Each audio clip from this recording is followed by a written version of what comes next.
आदाब, नमस्कार, good evening, सत श्रीकाल। एक बार फिर आप तमाम लोगों का स्वागत है। तो पूरी फैमिली अच्छी होगी, अपना और अपनों का ख्याल रख रही होगी। कई ऐसी कहानियां आपको सुनाई जिसमें मैंने ये कहा कि डीएनए एक ऐसी चीज है जो कभी चकमा नहीं दे सकती, कभी धोखा नहीं दे सकती। और डीएनए वो चीज है जिससे बड़े बड़े अनसुलझे केस को सुलझाया जा सकता है। यहां तक कि अमेरिका में 50-50 साल पुराने अनसुलझे केस को सिर्फ डीएनए तकनीक की वजह से सुलझाया गया। डीएनए वो चीज है जिसकी वजह से अभी कोलकाता जूनियर डॉक्टर के केस में भी आरोपी संजय राय की डीएनए प्रोफाइलिंग उस जूनियर डॉक्टर के बॉडी से जो डीएनए प्रोफाइलिंग बनी वो मैच किया, इसलिए कहा गया कि ये रेप है, गैंग रेप नहीं है। तो रेप के केसेस में भी डीएनए सबसे बड़ा हथियार होता है किसी को सजा दिलाने के लिए। लेकिन अगर मैं आपसे ये कहूं कि वही डीएनए धोखा दे जाए और उसी डीएनए की रिपोर्ट की वजह से पुलिस कातिल को छोड़ दे, कातिल तक पहुंचे भी नहीं, और फिर एक मरने वाले शख्स की शिनाख्त तक ना हो, तो आप क्या कहेंगे? और एक बार नहीं बल्कि दो बार डीएनए धोखा दे जाए। क्या डीएनए धोखा दे सकती है? अजीब चीज है, क्योंकि ऐसा हो नहीं सकता। हर इंसान का इस धरती पर जो है, जो पैदा हुआ है, उन सभी का डीएनए एक दूसरे से अलग है, तो यह भी नहीं है किसी और से मैच करेगा। आज की कहानी एक पुलिस इन्वेस्टिगेशन की गजब की कहानी है। पुलिस वालों की भी हम लोग बहुत शिकायत करते हैं, लेकिन कुछ पुलिस वाले हैं जो दिमाग लगाते हैं किसी केस को सुलझाने के लिए। मध्य प्रदेश में एक जगह है दमोह, और इसी दमोह इलाके में 2023 की बात है। एक परिवार रहा करता था और इस परिवार में पति पत्नी और उनका एक बेटा था। बेटे का नाम जयराज 10वीं क्लास में पढ़ता था। माँ बाप ठीक ठाक, पिता की करोड़ों रुपए की प्रॉपर्टी, जमीन, फ्लैट, जायदाद सब कुछ था। 28 मार्च 2023 की शाम को जयराज यूं ही अपने गांव में दमोह के जहां पे वो रहा करता था खेलने के लिए गया। जब वो खेलने के लिए गया तो उसके बाद घर ही नहीं लौटा। शाम हो गई, घर वाले परेशान, पूरी रात नहीं लौटे। 28 मार्च 2023 की बात है। जब हर तरफ ढूंढा, कहीं नहीं मिला, दोस्तों के पास भी नहीं मिला, तो 29 मार्च 2023 को घर वाले परेशान होकर पुलिस स्टेशन पहुंचते हैं और अपने बेटे की गुमशुदगी की रिपोर्ट लिखा देते हैं। अब पुलिस रिपोर्ट लिखती है और उसके बाद तलाश शुरू करती है।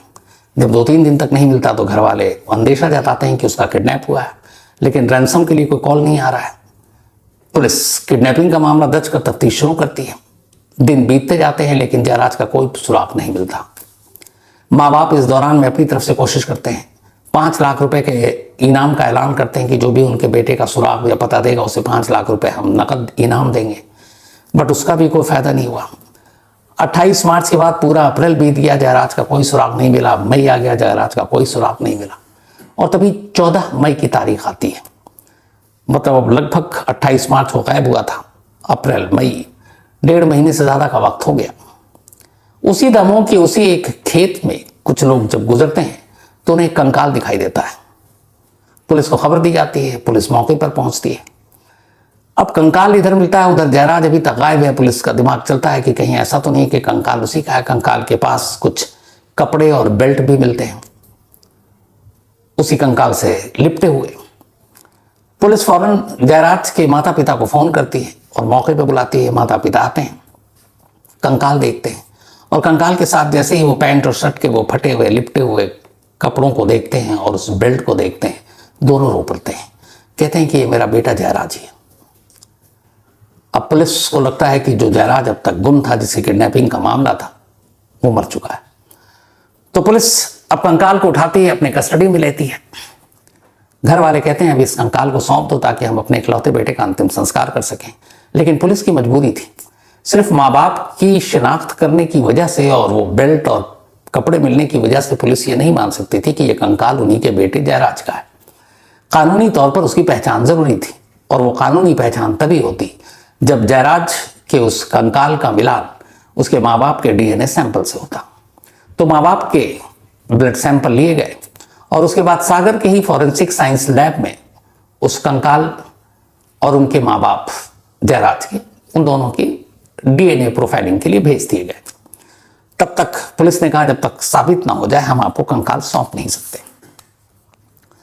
अब इसके बाद डीएनए का वहां पे जब सैंपल गया तो सागर फॉरेंसिक लैब से डीएनए की रिपोर्ट आई। रिपोर्ट चौंकाने वाली थी। ये रिपोर्ट वो रिपोर्ट थी जिसको एक तरफ माँ बाप समझ में नहीं रहे थे कि कैसे लें, खुश हों या क्या करें। क्योंकि डीएनए रिपोर्ट ने यह कहा कि ये जयराज नहीं है, ये कंकाल किसी और का है, क्योंकि उसके माँ बाप से उसका डीएनए मैच नहीं किया। अब पुलिस को लगा कि सागर जैसी छोटी जगह पर शायद फॉरेंसिक साइंस लैब से कोई गलती हुई है, पुख्ता होना जरूरी था। इधर माँ बाप परेशान कि मेरे बेटे के कातिल को पकड़ो, अब चूंकि कंकाल मिला। पुलिस उधर ये कंफर्म ही नहीं कर पा रही है कि कंकाल उन्हीं के बेटे का है। माँ बाप इस दौरान में इधर उधर भटक रहे हैं। पुलिस ने फिर कहा कि चलो एक काम करते हैं, इस बार इसका डीएनए जो सैंपल है सागर की बजाय इस देश की जाने माने कुछ फॉरेंसिक्स लेबोरेटरी है, जिनमें से एक चंडीगढ़ है। ये देश की बहुत नामचीन लैब में से एक है, चंडीगढ़ का फॉरेंसिक लैब। इत्तेफाक से मुझे मौका मिला वहाँ 2-3 बार जाने का, और मैंने वहाँ देखा है किस तरीके से काम होता है, बहुत सारी जानकारी मिली थी। तो अब सागर के बाद दमोह पुलिस ने माँ बाप के ब्लड सैंपल को उस कंकाल के सैंपल के साथ चंडीगढ़ फॉरेंसिक लैब भेज दिया, इस उम्मीद में कि इस बार मामला आर पार हो जाएगा। भेजने के बाद अब इंतजार कर रहे हैं। इधर माँ बाप लगातार अपने बेटे के कातिल को पकड़ने की गुहार कर रहे हैं। कुछ वक्त बीता और चंडीगढ़ फॉरेंसिक साइंस लैब से दमोह पुलिस को डीएनए रिपोर्ट आ गई। इत्तेफाक से इस बार भी रिपोर्ट वही थी जो सागर फॉरेंसिक लैब ने दी थी, यानी कि ये कंकाल जयराज का नहीं था, किसी और का था, क्योंकि जयराज से उसके माँ बाप का डीएनए मिला नहीं।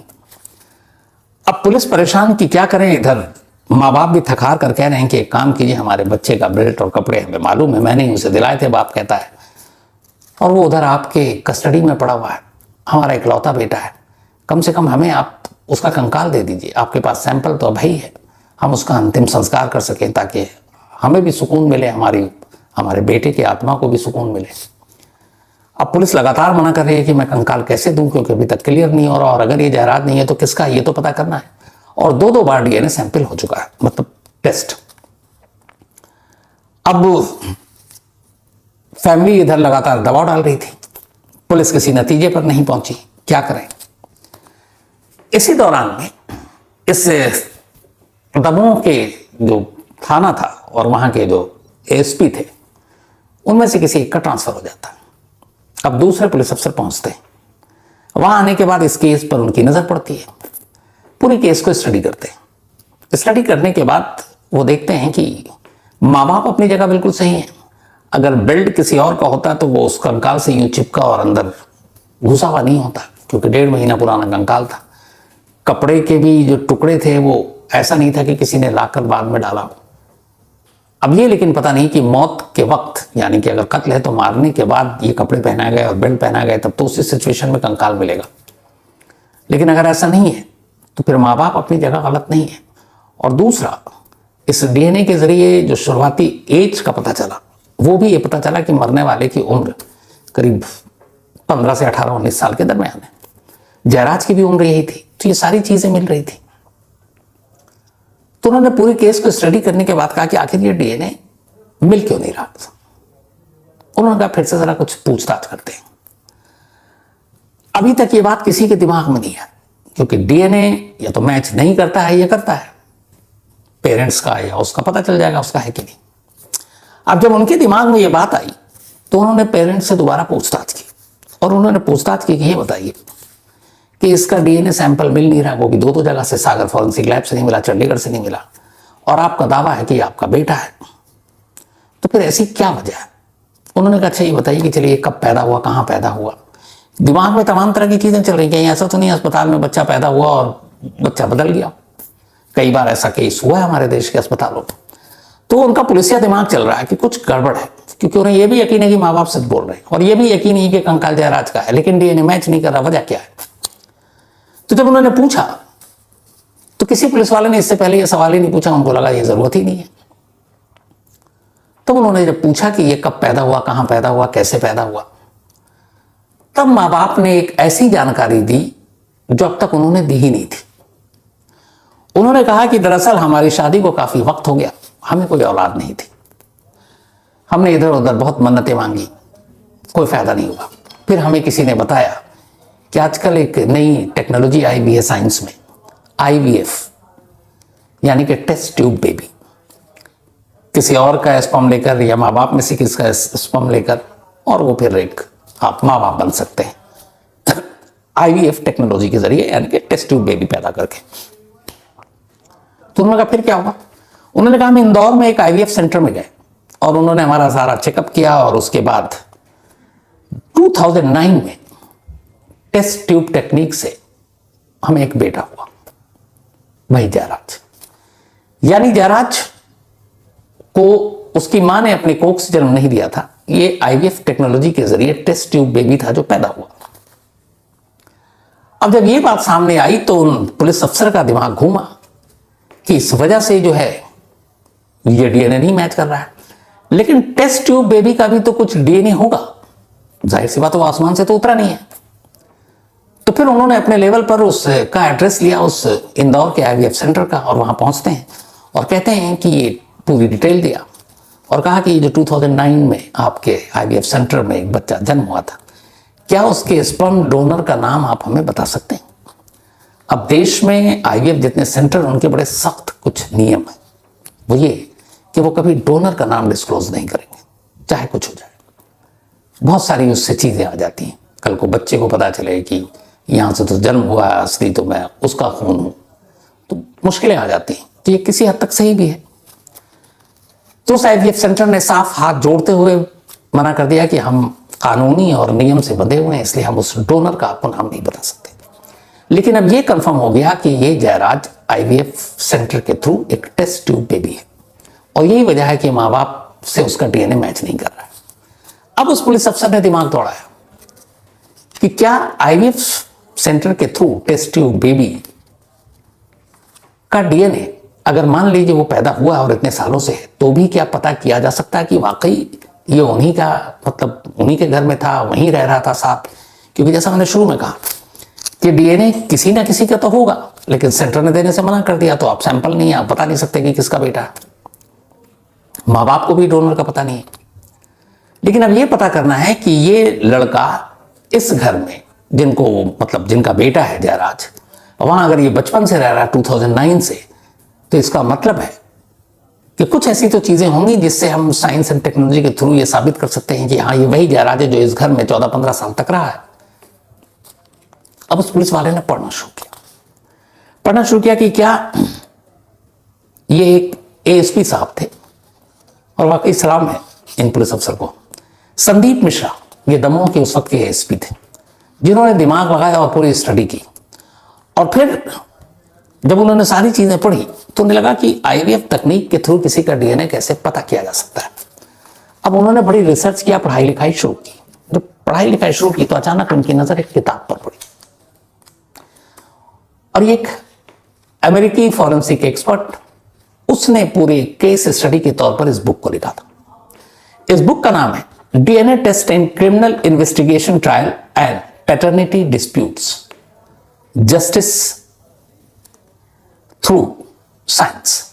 तो ये बुक का नाम था, DNA test in criminal investigation trial and paternity disputes.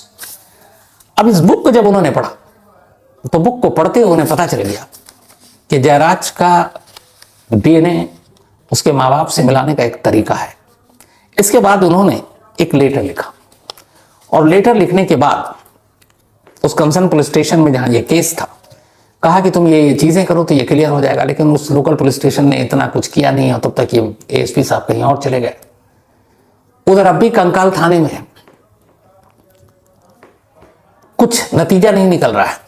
अब माँ बाप परेशान होकर पहुंच जाते हैं मध्य प्रदेश के सीएम के पास, और उसके बाद पहले वो हाईकोर्ट में जाते हैं। हाईकोर्ट में एक रिट दाखिल करते हैं कि हमारे बेटे का ना ये पता बता रहे हैं कि डीएनए कौन है, क्या है, और ना ही उसका कंकाल दे रहे हैं कि हम उसका अंतिम संस्कार कर सके। तो उधर कोर्ट गए, उसके बाद सीएम के पास गए। तब कोर्ट ने ऑर्डर दिया कि आप को जो भी सैंपल रखिए, पर उस कंकाल को उस माँ बाप को सौंपिए ताकि अंतिम संस्कार कर सके।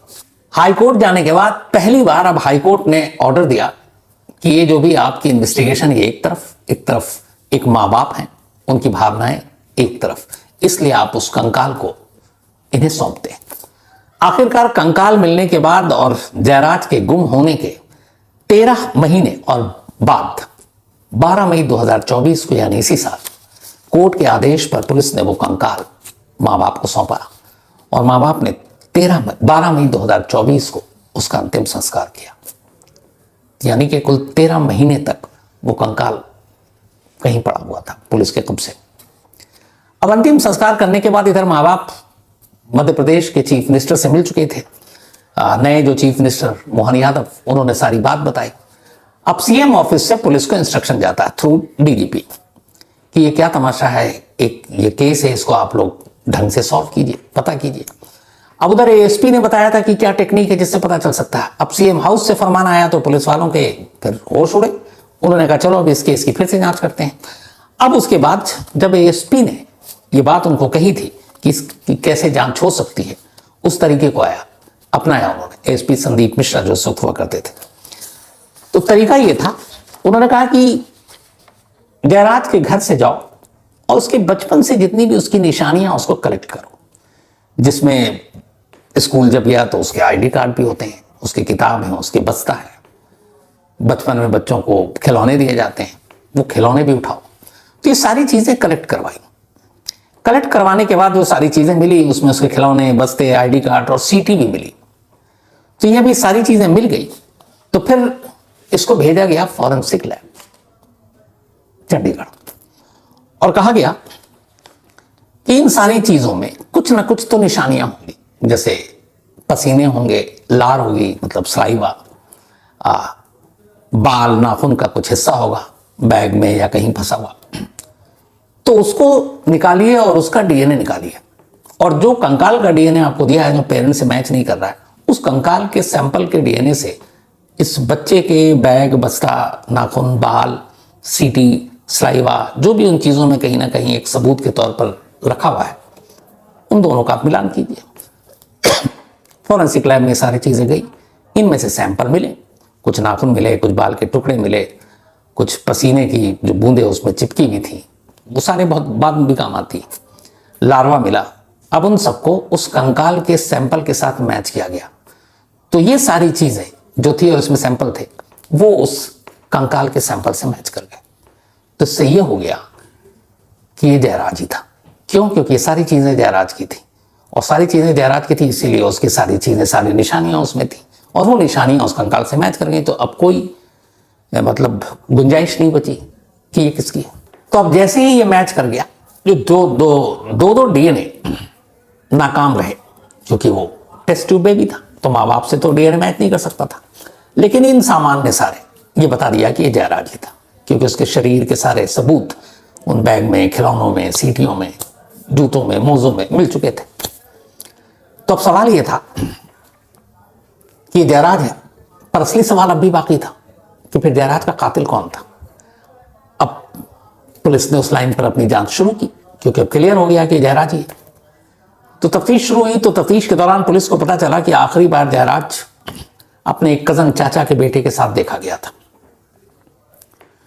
उससे जब पुलिस ने पूछताछ की तो बोला कि हम अक्सर खेला करते थे, और उस दिन भी वो उसको बाइक सिखा रहा था। अब जयराज के पिता लक्ष्मण से पुलिस ने पूछताछ की, तब उन्होंने एक नई कहानी बताई। उन्होंने कहा कि दरअसल उनके पास बहुत सारी जमीन है, प्रॉपर्टी है, और शादी के बाद उनकी कोई औलाद नहीं थी।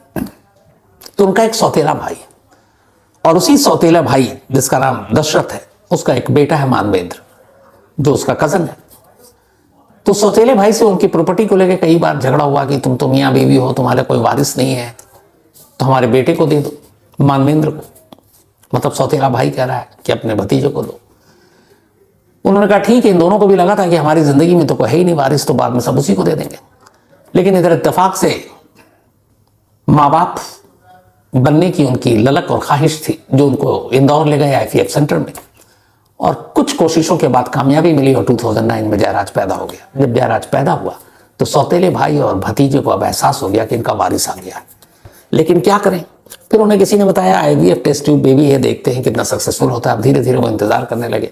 घर में खुशी आई, माँ बाप उससे बहुत प्यार करते जयराज से। अब धीरे धीरे ये बड़ा हो रहा है। अब जैसे जैसे बड़ा हो रहा है तो सौतेले भाई और उसके बेटे को लग रहा है कि अगर ये बालिग हो गया फिर तो सारी वसीयत इसी के नाम होगी, हमको कुछ मिलेगा नहीं। तब उन्होंने तय किया कि इसके बालिग होने से पहले इसको मार देते हैं।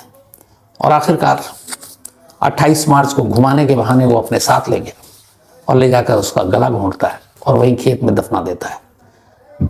बाद में बारिश के पानी और बाकी चीज़ें होती हैं, वो कंकाल के रूप में धरती से ऊपर आ जाता है और कुछ लोग देख लेते हैं, जिसके बाद ये कंकाल बरामद होता है और फिर 2 डीएनए नाकाम होता। तो असल में डीएनए पूरी तरह अपनी उस मायने में नाकाम नहीं हुआ, लेकिन नाकाम इसलिए हुआ क्योंकि लक्ष्मण और उनकी पत्नी का डीएनए सैंपल, चूंकि वो एक टेस्ट ट्यूब बेबी था, इसलिए जयराज से नहीं मिला। लेकिन बाकी चीजों ने, साइंस ने अपना काम कर दिया। और एक पुलिस अफसर जिसने एक अनसुलझे केस को सुलझाने के लिए तमाम कोशिश की कि क्या है ये तकनीक या टेस्ट ट्यूब बेबी का भी डीएनए या बाकी प्रोफाइलिंग कैसे मैच होता है, और देखिए वो उस बुक तक पहुंचे और ये केस सुलझा।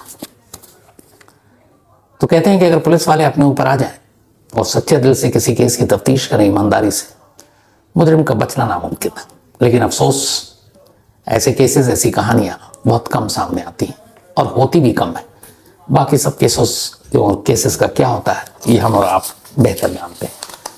तो सलाम है इस दामोह पुलिस को और खासकर उनके एएसपी साहब को, जिन्होंने, संदीप मिश्रा साहब, जिन्होंने इस अपने दिमाग से और अपनी मेहनत से इस केस को उसके मकाम तक पहुंचाया।